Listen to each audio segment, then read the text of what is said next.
Après l'allocution du ministre François-Philippe Champagne, le professeur Bengio, Stephen Toup et Joël Martin prendront la parole. Monsieur le ministre, le micro est à vous. Merci.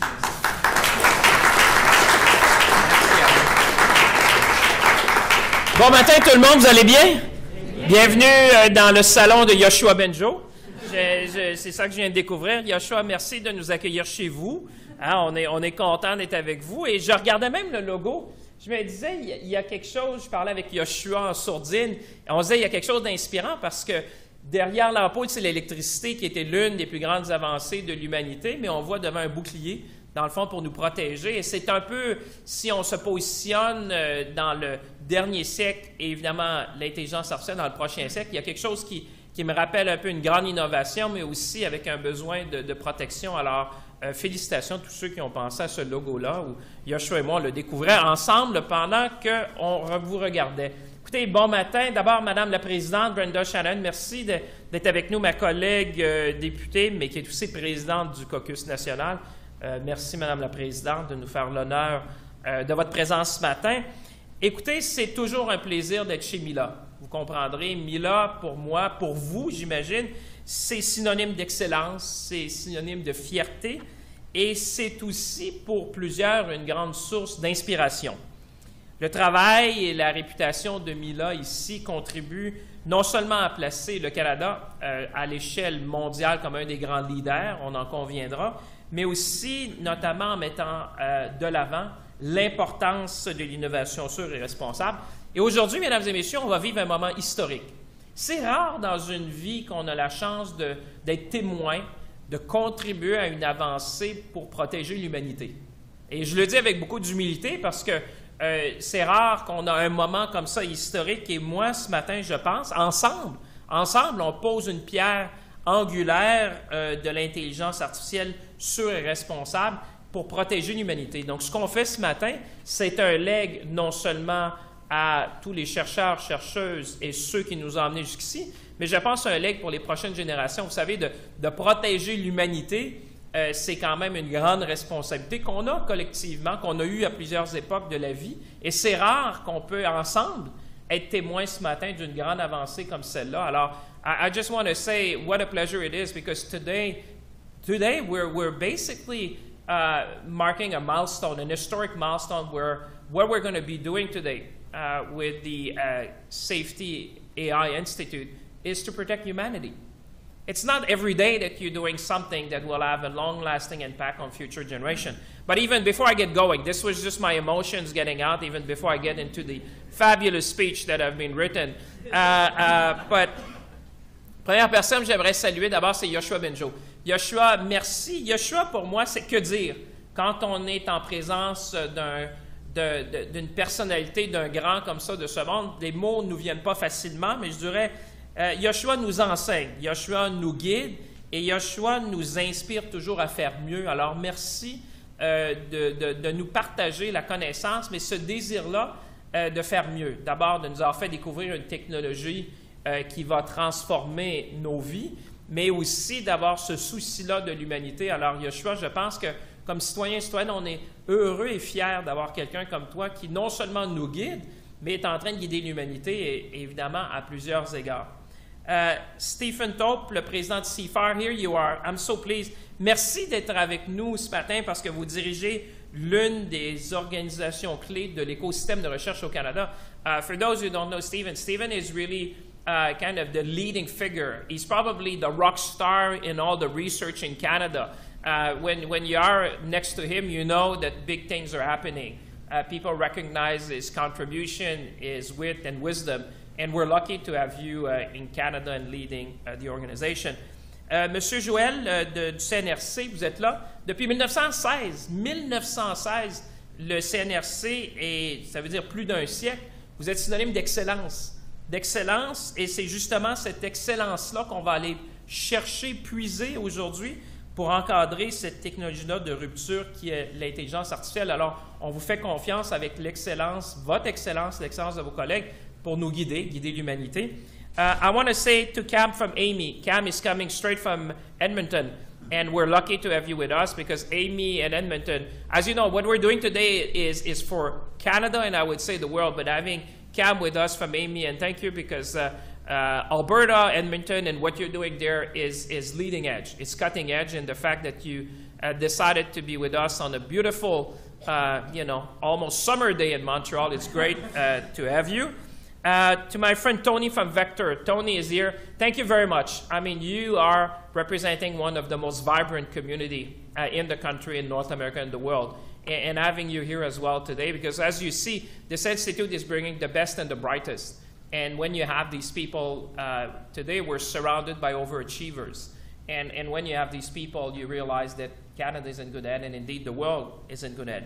Et puis évidemment, Valérie, merci Valérie de nous accueillir chez vous, parce que c'est grâce à votre talent, votre expertise, et je dirais même votre savoir-faire, et celui de vos collaborateurs, vos chercheurs, vos chercheuses, vos scientifiques, c'est grâce à vous qu'on est capable d'attirer des investissements records, mais aussi de continuer de pousser les limites. Donc l'intelligence artificielle responsable, c'est vous, et on compte sur vous. Et puis je vois Julien aussi qui est là avec des collègues. Je vois aussi M. Bouchard. Écoutez, I could go on, but I've not even done page 1, and my team is already looking at me to say, at this rhythm, we're going to be here this afternoon. So, but all of you, I just want to say thank you for being here this morning, and thank you for sharing this momentous time with us.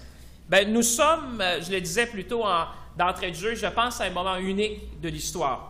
Un moment unique marqué par le début d'une révolution qui est portée par l'intelligence artificielle que nous a fait découvrir, entre autres, le professeur Benjo. C'est une révolution qui va affecter toutes les économies du monde, qui va affecter tous les secteurs de l'économie, et je dirais même qui va affecter toutes les entreprises et la façon dont on va concevoir l'avenir. Vous savez, je le dis souvent, M. Benjo serait peut-être d'accord avec moi, l'esprit humain pense rarement en termes exponentiels. Mais lorsqu'on est dans le domaine de l'intelligence artificielle, on ne peut pas avoir une pensée linéaire. Il faut avoir une pensée exponentielle. Et quand vous mettez l'intelligence artificielle avec le quantique, alors vous imaginez, on est, je dis, peut-être dans la renaissance de nouvelles technologies qu'on peut difficilement même concevoir aujourd'hui. De là, l'importance d'encadrer ça, d'avoir des mesures pour baser la confiance. Mais on le sait, on le voit, aussi prometteur qu'est le potentiel de l'intelligence artificielle, M. Benjo, vous l'avez souligné, cette nouvelle technologie-là n'est pas sans risque. C'est justement pourquoi on est ensemble aujourd'hui pour aussi rassurer les gens que le Canada prend les devants pour justement s'assurer qu'on aura une technologie qui sera au service de l'humanité et qui aura aussi un bon nombre de règles, mais aussi d'encadrement pour justement s'assurer qu'on va dans cette direction-là. So whether we're talking about AI-generated misinformation and propaganda, deepfakes or cybersecurity, the need to be vigilant has never been greater. I think that one of the biggest challenges of humanity is around misinformation, disinformation, and obviously when you put AI in that, you just appreciate how much you can do so much faster, wider, and bigger in a way, and therefore the need to work together to make sure that we build trust. And in order to build trust, we need safeguards. We need guardrails, and that's really what we're going to be doing this morning. The two key words I think today is about trust and safety. Trust and safety. And I always said if you want to move from fear to opportunity, you need to build trust. You need to have confidence-building measures, and one of those is to have guardrails and frameworks so that Canadians who are watching understand that together with the leading minds in the world, we are making sure that we're going to make sure that this new technology is going to serve them. And it's going to have the guardrail that they expect from this kind of technology. If there's no trust, there will be no adoption. And adoption is really the key word here. If you want people to adopt it, they need to have trust. And if there's no adoption, we will squander the incredible potential of many new technologies that we could see. The potential for revolutionary discoveries in the field of science, in health, and to fight climate change. Because one of the fields where we know AI is going to have a big impact is in research, is in health, is in education. So if we want to bring all the positive side to humanity, we need to make sure that people build, we have this trust element so then we can have adoption. The potential for more economic growth, the potential for more productivity. Indeed, I've said that many times now that I firmly believe that AI is the holy grail of productivity.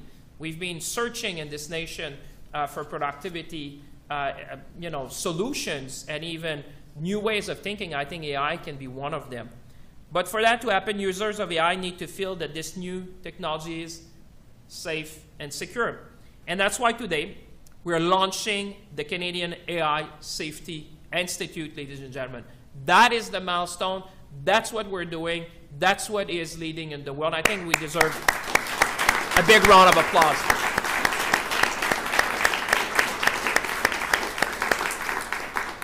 I think that generations will look back at this day and say they get it.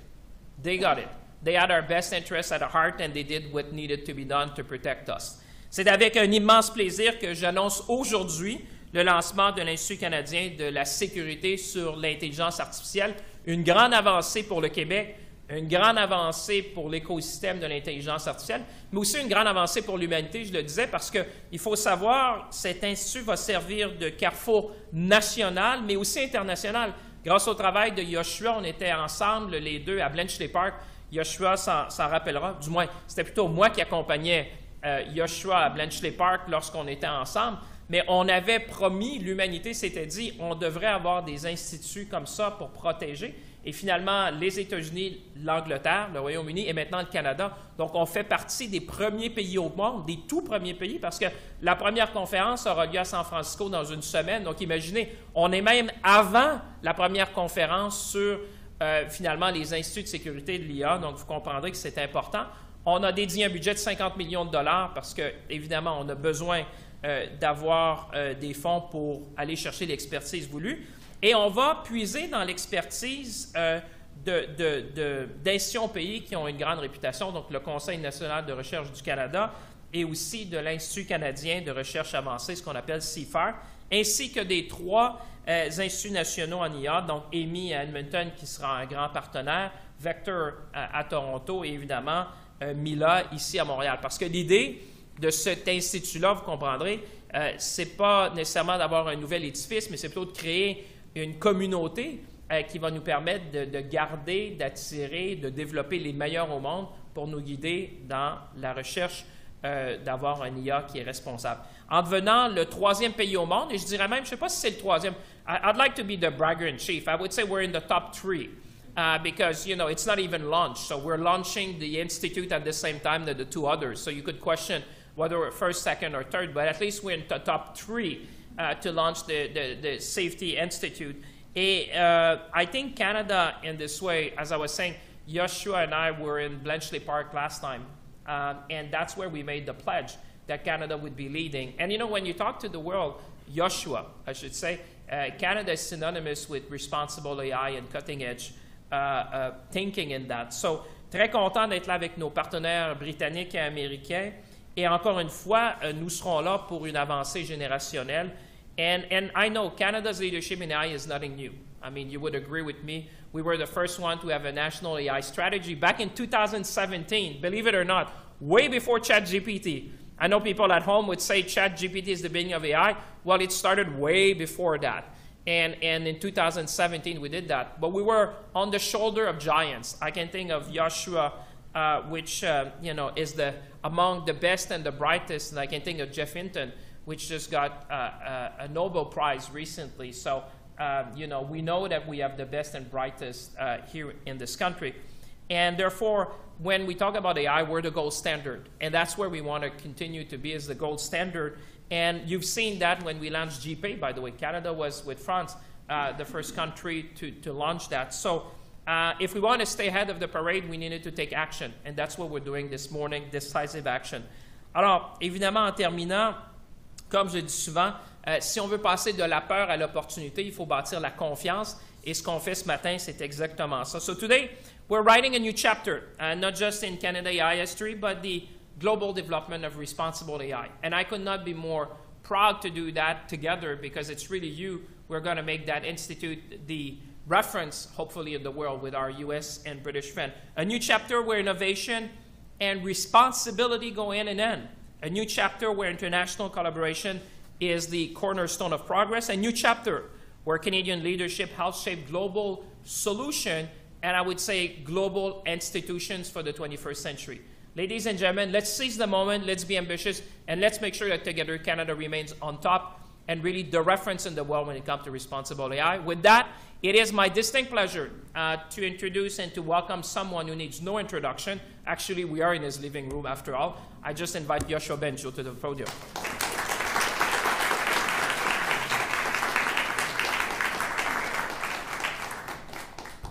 Bonjour à tous et bienvenue à Milan.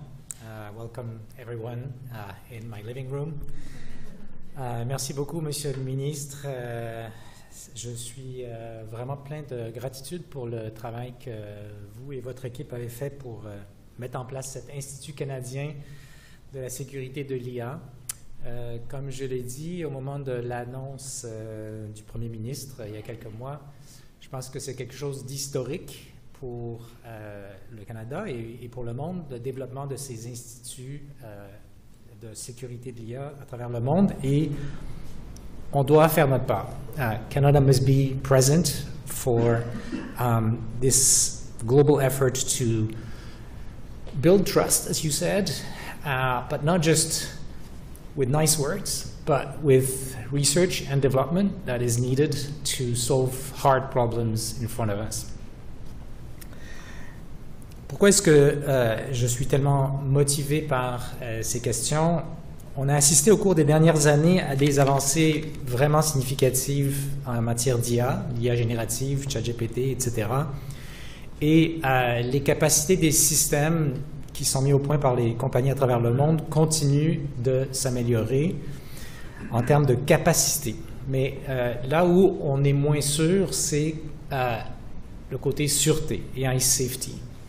En observant les tendances et les sommes très importantes investies dans le secteur, de nombreux experts en IA, dont moi, estiment que les modèles les plus performants pourraient rapidement atteindre des capacités comparables ou même supérieures à celles des humains à plusieurs égards. On parle d'une révolution technologique qui s'en vient à une échelle de temps inconnue, et l'atteinte de ce cap pourrait certainement permettre des avancées sociales et économiques très importantes, mais elle comporte aussi de nombreux inconnus, de nombreux risques pour les citoyens et les démocraties. Donc, en plus de mettre en place des cadres réglementaires, merci Monsieur le ministre pour votre initiative en termes de législatifs, il est aussi essentiel de développer rapidement une meilleure compréhension scientifique des risques associés aux modèles actuels et futurs, parce que l'évolution va continuer. Il faut donc qu'on travaille avec les compagnies pour mettre au point des méthodes pour mieux évaluer ces risques et mitiger ces risques qui puissent être mis en place sur le terrain dans notre société. Donc cet institut, je l'espère, aidera certainement l'écosystème national de recherche dans ce sens et nos entreprises pour explorer des avenues importantes pour la protection du public. J'aime bien le bouclier ici. Et plus précisément, je pense au problème d'alignement, comment on s'assure que l'IA se comporte de manière qui correspond à nos intentions, à nos lois, et de contrôle, pour qu'il agisse dans le sens de ce qu'on veut, par exemple dans le contexte de la cybersécurité et de la désinformation que vous avez nommé. So, to bring about the benefits of AI, we need to steer it wisely, and this institute will certainly help our research ecosystem on this front. Importantly, we're not doing this alone. Our effort will be complementary to what other AI safety institutes around the world will be doing, and coordinated with them. Next week, I, with many others, will be meeting with the AI safety institutes and researchers interested in these questions in San Francisco. And it's just the beginning of an international network to coordinate these questions, where Canada can play an important role. We have an amazing pool of talent, and our will today, the announcement today, demonstrate again our commitment to the responsible development of AI. Donc, pour résumer, cet engagement de notre pays est très important pour moi. Je suis vraiment enthousiaste et je pense qu'il faut qu'on participe avec la communauté internationale à ce développement responsable d'une IA de confiance. Merci à tous.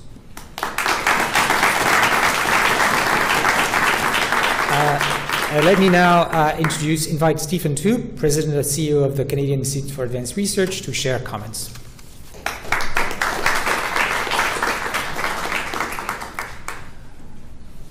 Not sure this is how rock stars dress, but there we are. Monsieur le ministre, chers collègues, mesdames et messieurs, today I am really delighted to join Monsieur le ministre Champagne, Yoshua Bengio, and Joel Martin on this stage to represent the Canadian Institute for Advanced Research, or CIFAR, in announcing this important initiative for Canada and the world.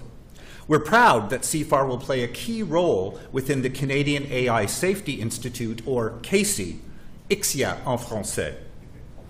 Cet institut s'appuie sur les assises établies en 2017, lorsque le Canada est devenu le premier pays à lancer une stratégie nationale en matière d'IA. Depuis, notre travail dans le cadre de la stratégie s'est traduit par une cohorte de 132 spécialistes de renommée mondiale de la recherche en IA, connus sous le nom de titulaires de chaire en IA Canada CIFAR, au sein de nos 3 instituts nationaux d'IA, Amy à Edmonton, l'Institut Vector à Toronto et Mila ici même à Montréal. Je suis très heureux que les chefs de la direction de chacun de ces instituts sont ici aujourd'hui. I thank them and my colleague Alyssa Strom, Executive Director of the Pan-Canadian AI Strategy, for their very hard work in reaching this milestone. Each of the Canada CIFAR AI chairs has created their own networks, with thousands of trainees learning under their guidance across Canada. For years, we've heard from our research community that while they're excited about AI's immense opportunities, they're also concerned about the potential unintended consequences. These range from present-day risks like bias and misinformation to longer-term concerns around human control over powerful AI models and agents. Nous savons également que les Canadiens et les Canadiennes se préoccupent à juste titre des risques potentiels de l'IA, y compris bon nombre de nos chefs d'entreprise qui font preuve de prudence quant à l'introduction de l'IA dans leurs activités. Despite Canada's strength in AI research, our national adoption rates have been low compared to other countries. In fact, many business leaders have told us that to feel confident in adopting AI, they need assurances around safety, a stable regulatory environment, and strong interoperability. And that's why the federal government's contribution of $27 million for the CASI research program at CIFAR is so important. Thank you, Minister. With this funding, our research community will advance globally significant knowledge on AI safety, uniting experts from diverse disciplines and collaborating across Canadian institutions. The CASI program will tackle real-world challenges like preventing AI-generated disinformation, ensuring privacy protections, and supporting the safe integration of AI in high-stakes fields like healthcare and banking. Ce programme fera également progresser la réflexion sur certaines des préoccupations sérieuses concernant les risques potentiels à long terme posés par les capacités d'IA plus avancées de modèles d'avant-garde. From the outset, the CASI research program will align its priorities with the recommendations of the International Scientific Report on the Safety of Advanced AI, led by Yoshua Bengio. I should add, a Canada CIFAR AI chair and co-director of CIFAR's Learning in Machine and Brains program. Le programme de recherche de l'ICSIA sera dirigé par un conseil de recherche éminent, composé de spécialistes de CIFAR, du Conseil national de recherche et de nos instituts nationaux d'IA. L'ICSIA bénéficiera de la collaboration de ces organisations respectées et de leur partage de connaissances. With CASI, Canada joins a select group of nations, the United Kingdom and the United States, as we've heard, in establishing a dedicated AI institute just days before the International Network of AI Safety Institutes meets in San Francisco, Canada today is continuing to make our mark as a committed, responsible leader in the future of AI. Merci beaucoup. Over to you, Joel.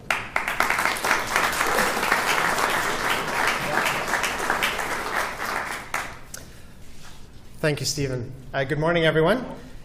Merci, Monsieur le ministre, pour votre leadership, pour cette initiative cruciale, et aussi merci à nos hôtes de Mila.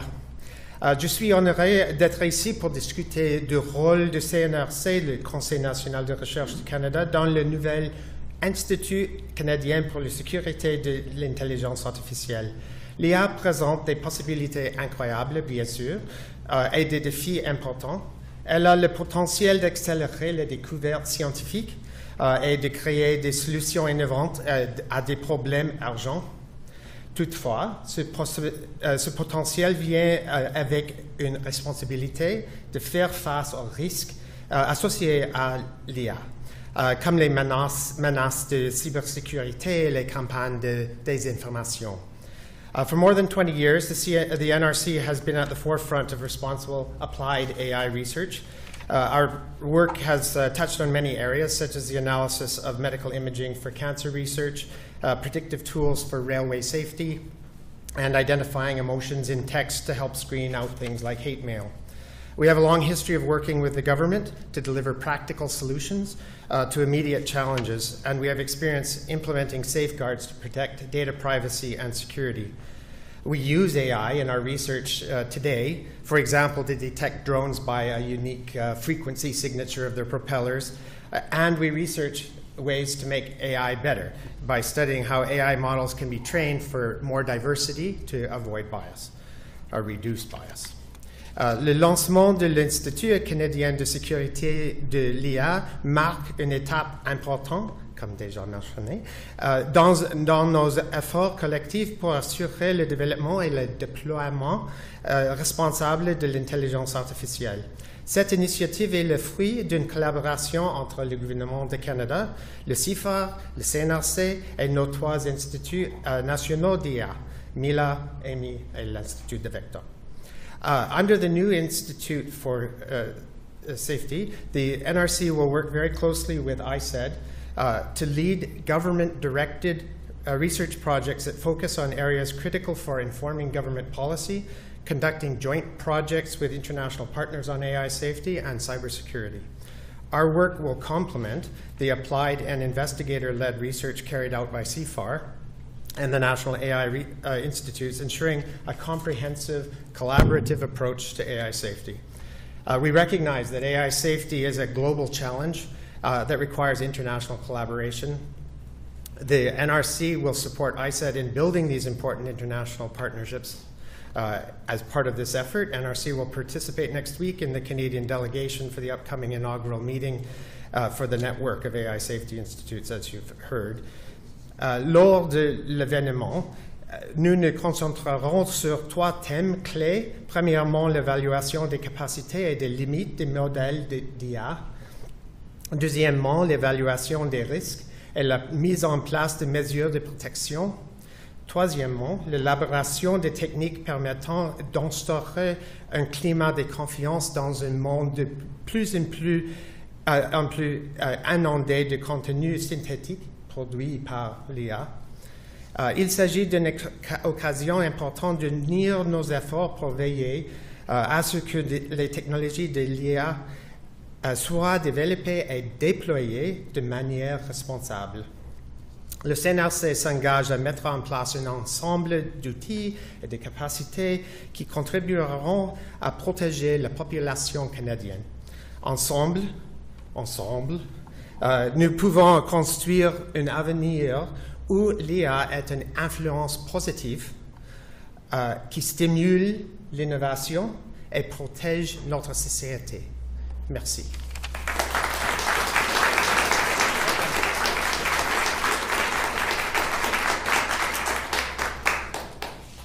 Merci, Monsieur le ministre. Merci, Joshua. Merci, Monsieur Toup, Monsieur Martin.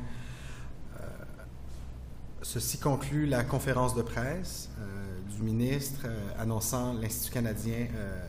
J'invite le ministre à prendre la parole derrière le micro pour répondre aux questions des journalistes, période de questions qui sera animée par Audrey Millette du cabinet du ministre. À la suite de la période de questions, on vous invite à rester. Il y aura un petit cocktail dînatoire ici. Vous pourrez prendre quelques bouchées pour la période du dîner. Merci. Bonjour. Donc, dans cette période de questions, ça va être une question et un follow-up sur ce que dit votre nom et votre média. Non, Yoshua. On va faire ça ensemble, moi, Yoshua. On est dans son salon après tout. Comment allez-vous? Ça va bien? Content de vous voir? Demain, bon mardi. D'ailleurs, la première question qui s'est tentée, la première question est pour le ministre François Philippe Champagne. Vous avez utilisé le mot encadré d'une reprise.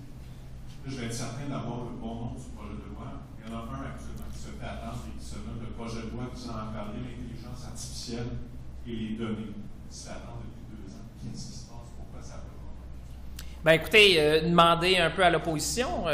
Vous savez, c'est un projet de loi qu'on a présenté parce que on l'expliquait ce matin, le Canada est un leader au niveau international dans tout ce qu'on appelle l'IA responsable. Alors évidemment, c'était notre devoir, notre responsabilité de proposer un cadre national pour encadrer justement l'intelligence artificielle, pour informer les gens, pour donner plus de droits aux citoyens et citoyennes face à leurs données, le transfert de données, la protection des données, la protection de nos enfants.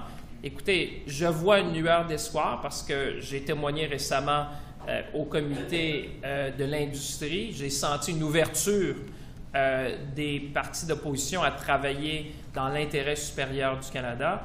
Moi, je peux vous dire, puis si Yoshua veut dire un mot là-dessus, mais vous vous rappelez récemment, on a même reçu la commissaire européenne qui avait été l'architecte de la loi en Europe, qui a applaudi le cadre canadien en disant effectivement, le Canada a été le premier, je pense, à déposer un projet de loi. On aurait voulu être le premier à l'adopter.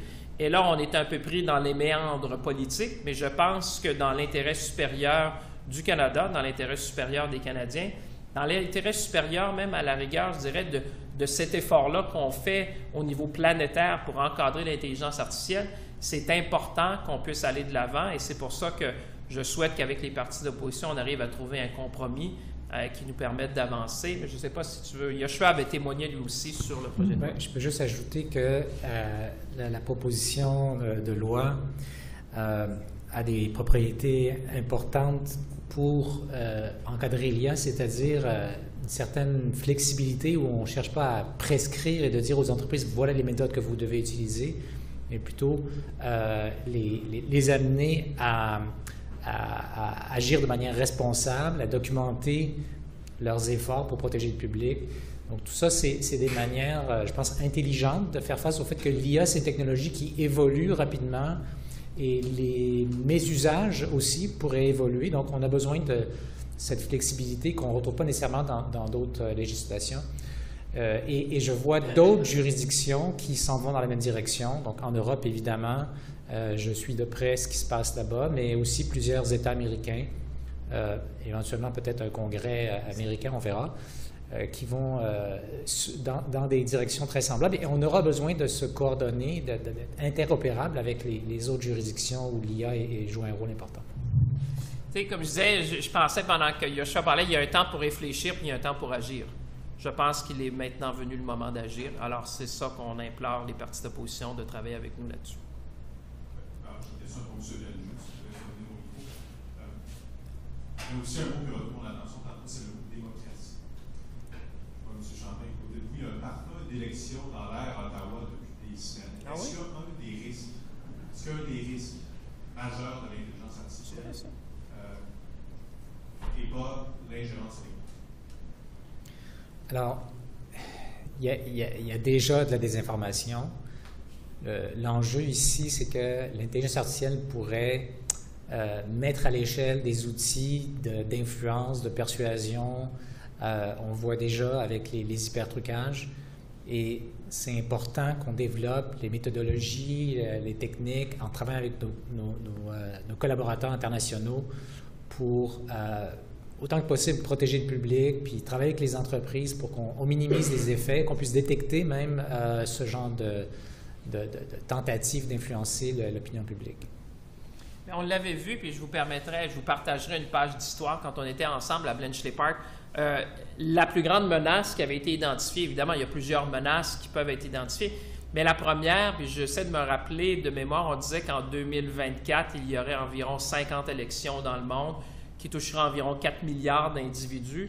Et la première menace qui avait été identifiée, c'était justement celle que Yoshua a mentionnée, la désinformation.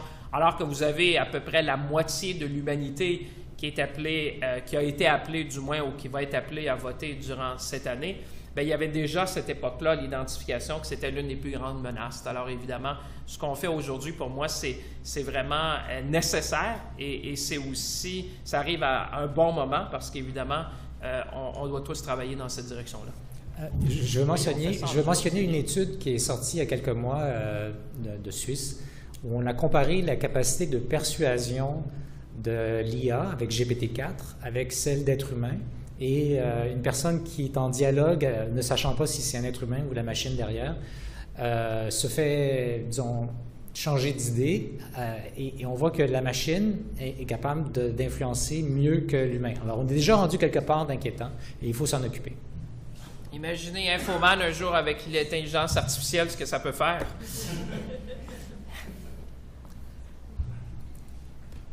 Bonjour, on fait ça en tandem, vous avez vu. On veut passer de la peur à la confiance. Comment on fait ça dans un domaine où on est condamné à toujours être en retard dans le cadre législatif et même éthique? Bien, d'abord, Yoshua l'a mentionné tantôt, ce qu'on a proposé au Canada, c'est un cadre évolutif, c'est-à-dire que le cadre législatif qu'on propose, il est basé sur des grands principes. Vous imaginerez, puis ça, je vais vous surprendre, mais la loi sur la protection des données personnelles, aujourd'hui, la loi existante au Canada, elle a été écrite et promulguée avant même l'arrivée de Twitter, Facebook, toutes les autres plateformes que vous pouvez imaginer. Alors, à l'époque, le législateur avait eu cette idée-là de dire ce qui est important, c'est d'avoir des principes de base. Ça a été le choix qu'on a fait au Canada parce que vous avez raison. L'évolution, c'est à la vitesse grand V. Alors, évidemment, ce qu'on peut mettre dans la loi aujourd'hui risque, puis j'en parlais tantôt, si vous pensez de façon exponentielle, on est à ChatGPT version 3 ou 4, on va arriver à d'autres versions rapidement. L'idée, c'était d'établir des principes de base. Et c'est ça qui a été... Le choix canadien, ça a été d'avoir des principes. Du côté européen, on était un peu plus prescriptif. Il y a 2 modèles dans le monde qui ont été choisis, mais je vous dirais, Yoshua le disait, le nombre de personnes qui nous interpellent pour dire le modèle canadien, qui est dans le fond un modèle basé sur des principes pour protéger les individus, pour protéger les applications. Vous savez, entre vous et moi, on ne se préoccupe pas si l'intelligence artificielle vous aide à choisir la meilleure pizza que vous voulez un jeudi soir avec votre famille, mais on se préoccupe de l'intelligence artificielle qui va décider si vous avez un prêt ou si, par exemple, vous allez avoir une police d'assurance ou à la rigueur, si on va vous offrir un emploi. Parce qu'à ce moment-là, c'est là qu'il peut y avoir des dérives et c'est ça qu'on veut prévenir, des modèles qui vont avoir un impact sérieux sur la vie des individus. Je voudrais ajouter une chose. Aujourd'hui, les systèmes d'intelligence artificielle ne sont pas fabriqués avec du code écrit par les êtres humains. Ce sont des systèmes qui apprennent, comme les enfants apprennent, et une fois que les systèmes sont entraînés, on n'est pas trop sûr de comment ils vont se comporter. Et donc, c'est essentiel qu'on développe la science qui nous permet de mieux encadrer et mieux comprendre. Donc, il y a l'encadrement législatif, mais il y a l'encadrement technologique, c'est-à-dire qu'est-ce qui se passe à l'intérieur, quel genre de garantie on pourrait donner que les comportements sont acceptables pour la société. Et ça, c'est un problème ouvert global. On n'est pas les seuls à se poser ces questions. On doit travailler avec nos collègues à l'international pour faire avancer le plus vite possible, poursuivre le rythme des avancées des capacités de l'IA et mettre en place les garde-fous pour protéger le public. Monsieur le ministre, ensuite, je vous amène sur une préoccupation importante partout au Canada. Décision de votre collègue McKinnon ce matin, l'arbitre décisionnel. Ça fait juste 36 ans que le mandat a été écrit. C'est rapide, selon vous, ou c'est juste rapide? Bien, je dirais que c'est nécessaire. Vous savez, c'est une décision qui va dans l'intérêt national. Vous aviez 3 ports, le port de Québec, le port de Montréal, le port de Vancouver, qui est en même temps dans un arrêt de travail. Moi, je pense que, vous savez, à l'heure que la plus grande préoccupation des citoyens et des citoyennes, c'est l'abordabilité, quand vous avez les grands vecteurs économiques du pays, donc on parle des ports, vous l'avez vu récemment avec les chemins de fer, dans un pays comme le Canada qui dépend du travail de ces gens-là, on est obligé d'agir de façon rapide et décisive et c'est dans l'intérêt supérieur, tout en respectant évidemment, moi j'admire le travail de tous ces gens-là qui assurent la logistique au pays, mais vous comprendrez quand vous avez 3 des ports les plus importants au pays en même temps qui sont dans une situation d'arrêt de travail, c'est la responsabilité ultime du gouvernement d'agir et c'est ça que mon collègue McKinnon a fait. Pas McKinnon, oui, McKinnon a fait ce matin. Yeah, I would say, listen, we, in the interest of Canada's national interest, it was our duty to act decisively and timely to protect our supply chain. I would say the foremost issue that Canadians are facing is affordability. We could not sustain to have 3 of our most important gateways for goods to come in the country and to be exported, to be in a work stoppage. So we had to act decisively and timely, and I think the decision of my colleague, Minister McKinnon, Minister of Labour, was exactly that. We appreciate the work of all the people who work in these ports, but they want to understand those are the gateways to our logistics. They are the gateways. Just even yesterday, I was with someone who said, Minister, our project is being delayed because we don't know if the goods will be able to come to our shore. So I think it was in Canada's national interest to do that. And again, this was the right decision at the right time. Good morning. Steve Rubin from CBC. Minister Champagne, much of what happens with AI in the next few years will depend on what the incoming Trump administration decides in the U.S. How much will that influence Canadian policy, and how closely will you be working with the Trump administration to develop policies? Now, it's a very good question, and I'm happy if Joshua. Actually, the good thing is that we're ahead of the curve. I mean, the fact that we're announcing this morning the Canadian AI Safety Institute ahead of the global conference that's going to be taking place in San Francisco next week is a good thing because it shows that Canada takes AI seriously, that we take safety seriously, that we take responsible AI seriously.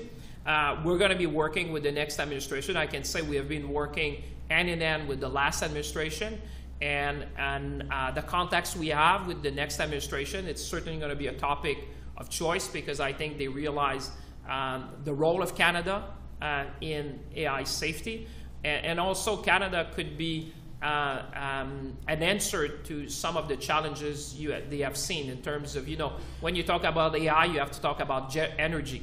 And there's a big question in the world, where are we going to generate the renewable energy needed to be able to power these servers? And many commentators in the United States have pointed out to Canada as being the solution to that, to make sure that, in order for the United States to be taking full advantage of AI and quantum, they will need additional computing capacity, and therefore Canada is likely to be a solution. So we're going to be working hand in hand with our U.S. partner on that. There are those who would say that regulating AI or even creating a safety institute could be an impediment to innovation or competition, particularly with China. What would you say to that? Well, I would say I don't understand anyone who would be against having a safety institute, I think, and we said that, I think both Joshua and I don't want to talk to it, but I said, if you want to move from fear to opportunity, you need to build trust. And if you don't have trust, you won't have adoption. If you don't have adoption, you won't have innovation. So for me, to those who are saying that, I say, listen, the best way to allow innovation and to have these new technologies in health, in science, and education to flourish, you need to have confidence-building measures with people. Because if you and I were to get out today and walk in the street, I think the jury would be out whether AI is going to be good for them and what AI can do to them. And therefore, I think what we're doing today, that's why it's a milestone for building that trust, but also to allow for innovation to happen. Because I would say, in my view, there could be no innovation without trust. And that's really what we're doing today, is to build the trust, and that is going to be fundamental. And the fact that you have Canada the UK and the US doing that is quite telling, because there might be different streams of thought on that, but we're on the right side of history. I'd like to comment on China. Okay. So the world is complicated. We want safety, but AI safety is a global public good. If any country does something really stupid, we could all pay for it. And so we have to work with every country, even those with whom we disagree on political systems. And I've been part of discussions with researchers from around the world, including in China, trying to think about these questions. How do we coordinate internationally? How do we share information that is not sensitive but helps everyone take better decisions on how to build these systems in a safe way? So we want to be in those discussions. We want to make sure as much as we can that the Chinese are going to behave well. They also want to make sure we're going to behave well. And the West maybe has to do some things together, but also with the rest of the world, including countries that are our adversaries, including Russia, North Korea. We want to be making sure that we both make sure that AI is not going to be used in dangerous ways by authoritarian regimes, and that it doesn't blow in our face. Sir, Monsieur. Good morning, David. Good morning. From Montreal Gazette. The other week I was using one of these AI tools, a popular one, looked something up, and the response was a pure hallucination. It was made up a judge, made up a public inquiry. It's not disinformation, it just doesn't work.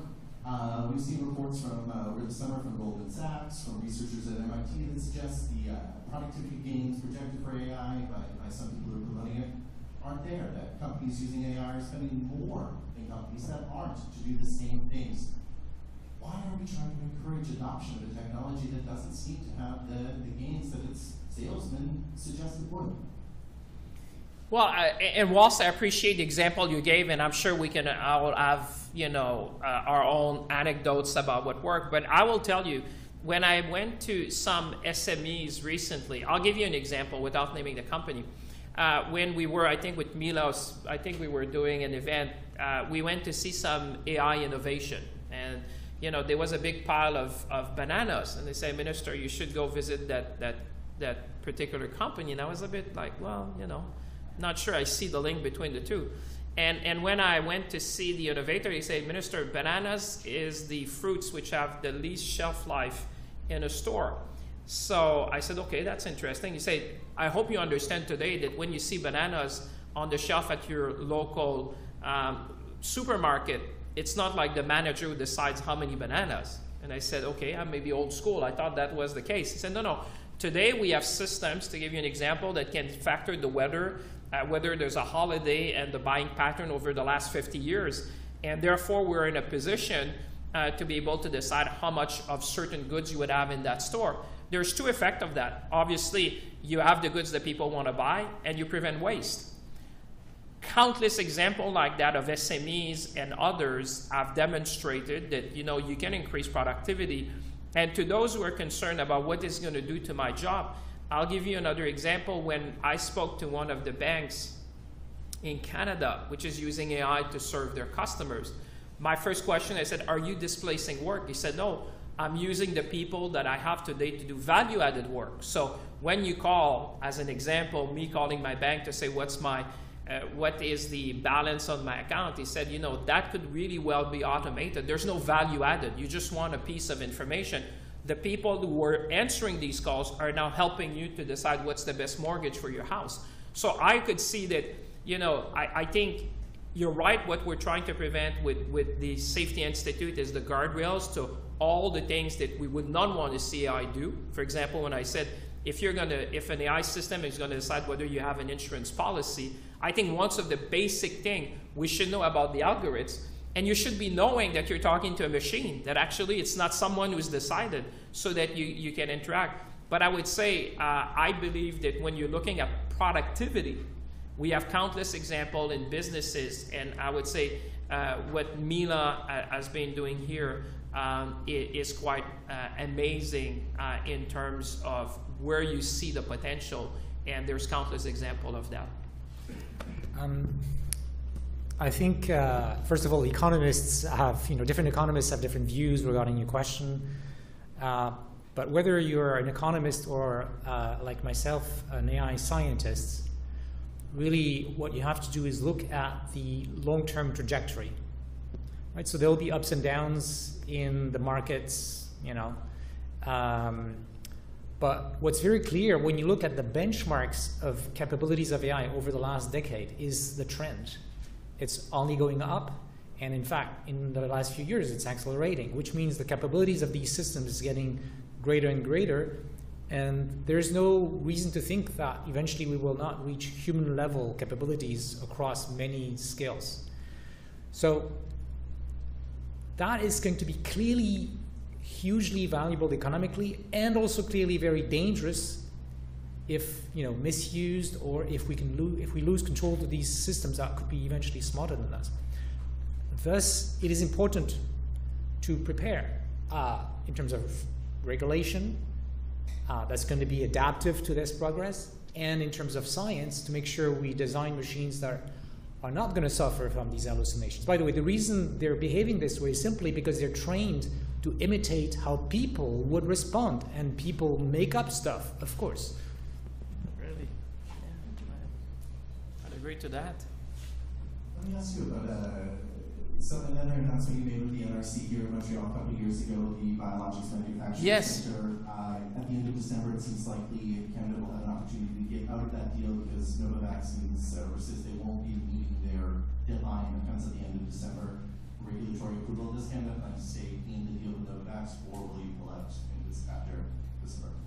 Well, I appreciate your question. So for folks who are watching at home, with those in the room, at the Biologics Center here, to gain what we call good manufacturing practices, we had to be with one of the vaccine manufacturer. We chose at the time Novavax. You appreciate when you're trying to certify a new plant, there's a number of complexities around that. We had to renegotiate the arrangement we had with Novavax, and at that time, I made the decision, looking at the benefits and the convenience, that if you switch the provider or those you need to certify the plant, that would be detrimental to the process that we have.